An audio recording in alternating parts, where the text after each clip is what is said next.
আসসালামু আলাইকুম। প্রিয় শিক্ষার্থী যারা চাকরি প্রার্থী ভাই বোনেরা আছো, তাদের জন্য একটি গুরুত্বপূর্ণ পর্ব গ্রামারের। এই পর্বটি থেকে বিসিএস এর রিটেন অংশে অর্থাৎ প্যাসেজ অংশে প্রশ্ন আসে। একই সাথে এই যে টপিক্সটি যারা অনার্সের সেকেন্ড ইয়ারে রয়েছে, তোমাদের যে ইংরেজি কম্পালসারি 100, সেখানে 12 দাগে এই ধরনের একটি প্রশ্ন আসে। তো এই প্রশ্নটি হচ্ছে, এই একটি করে অড দেওয়া আছে, অডটিকে তোমার চেঞ্জ করতে হবে কোন পার্টসটা পিছে সেটি দেওয়া আছে। একই সাথে সেটির উপরে তোমাকে একটি বাক্য তৈরি করতে হবে, এবং বাক্য তৈরি করতে হবে ওই যে অডটি তুমি চেঞ্জ করবা সেই ওয়ার্ডের উপরে বেস করে। তো তুমি এইটি একটু দেখো, মুভ, এটিকে নাউন করতে হবে। তো আমরা জানি মুভের সাথে যদি আমরা মেন্ট যোগ করি, মুভমেন্ট, তো আমরা কিভাবে একটি শব্দ নাউন হয় এর সাফিক্সগুলো আমরা নাউন অংশে দেখিয়েছি। নাউনের যে ভিডিও আছে সেটিতে তোমরা একটু দেখে নিও। আর এই যে নতুন যে শব্দটি হলো মুভমেন্ট, এই যে মেন যুক্ত করে, এই যে সাফিক্সটি যুক্ত করে আমরা নতুন একটি অর্থ তৈরি করলাম, নাউন। তো এই নাউনটি কিভাবে হবে সেটি হচ্ছে আমাদের প্লে লিস্টে নাউনের একটি অধ্যায় রয়েছে, সেটি তোমরা দেখে নিও। এবং একই সাথে এই শব্দটি দিয়ে একটি বাক্য তৈরি করতে হবে। তাহলে আমরা একটি বাক্য লিখি এখানে, মাই মুভমেন্ট, আমার movement, draws draws his attention, বা ড্র হার দিয়ে দিই, হার অ্যাটেনশন, যে আমার নড়াচড়া তার মনোযোগ আকর্ষণ করেছে। বা আমরা বলতে পারি there is no movement of his hand, তার হাতের কোনো নড়াচড়া নেই, অর্থাৎ প্যারালাইজ হয়ে গিয়েছে বা নাড়াতে পারছে না, এমনও হতে পারে। তো এইটি যে বাক্য তৈরি করার যে কৌশল, সেটি আমাদের যে টেন্সের একটি পর্ব থাকবে, তোমরা টেন্সের পর্বটি দেখে নিও, বা আপনারা যারা চাকরি প্রার্থী রয়েছেন আপনারা দেখে নেবেন টেন্সের পর্বটি কিভাবে একটি বাক্য তৈরি করতে হয়। এবং এই ফ্রি হ্যান্ড রাইটিংয়ের উপরে আমাদের ক্লাস থাকবে, সেগুলো দেখতে পারেন। তো এর পরের শব্দটি রয়েছে হচ্ছে কারেজ। কারেজ মানে হচ্ছে সৎসাহস, এটির একটি ভার্ব তৈরি করতে হবে। তো সাহস হওয়া বা সাহস তৈরি হওয়া, তাহলে এনকারেজ বা উৎসাহিত করা, এনকারেজ। এই যে শব্দটি এন, এটি হচ্ছে উপসর্গ, প্রেফিক্স। এন শব্দটি মনে রাখবেন, এই এন শব্দটি যুক্ত করে কোনো শব্দকে হচ্ছে ভার্ব করা হয়। হ্যাঁ, ইএন শব্দটি মনে রাখতে হবে, এনকারেজ। তো এটি দিয়ে একটি বাক্য আমরা দেখি কিভাবে হবে। আমরা লিখতে পারি, উই শুড, আমাদের উচিত, encourage encourage hour young generation, encourage hour young generation, young generation. এর পরের শব্দটি আমরা একটু দেখি, অরিজিন। অরিজিন শব্দটি হচ্ছে মূলত বা মূল, এটি হচ্ছে অ্যাডভার্ব, তাহলে হচ্ছে originally, originally.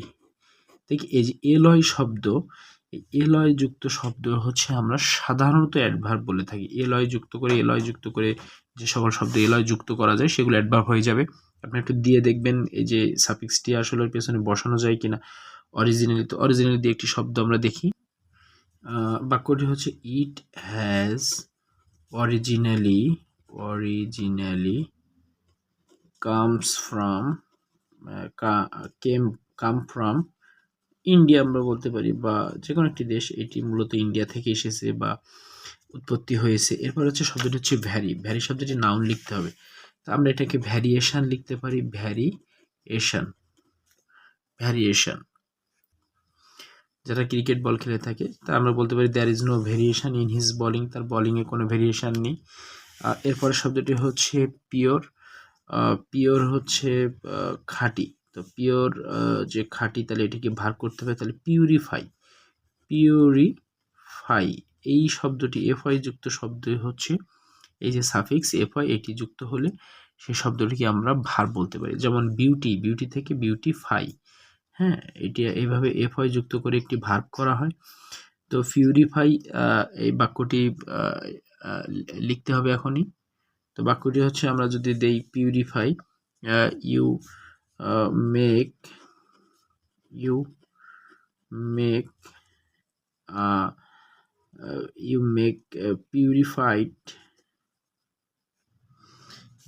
Purifying this water,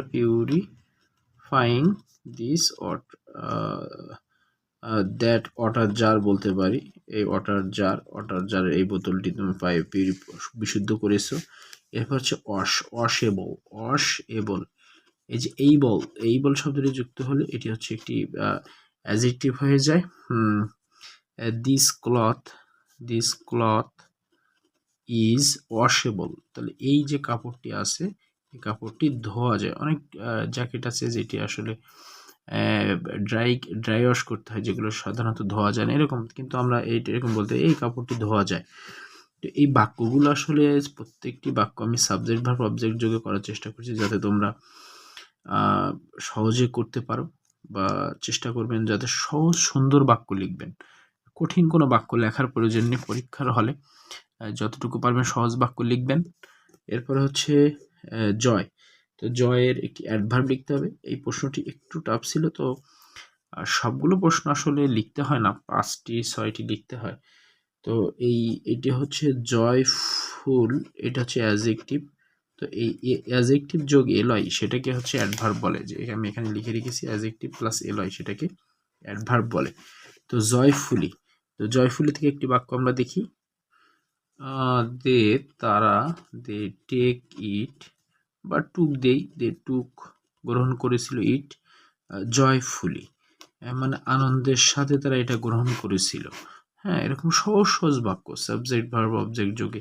তো আমাদের যে টেন্সের যে পর্বটি থাকবে সেখানে কিভাবে একটি বাক্য তৈরি করতে হয় এটি একটি ধারাবাহিক ভিডিও থাকবে, আপনারা দেখবেন। ইনশাআল্লাহ আপনাদের চাকরির প্রস্তুতিতে বা ইংরেজি সেন্টেন্স মেকিংয়ের ক্ষেত্রে জ্ঞানটি বাড়বে। ধন্যবাদ আমাদের সাথে থাকার জন্য।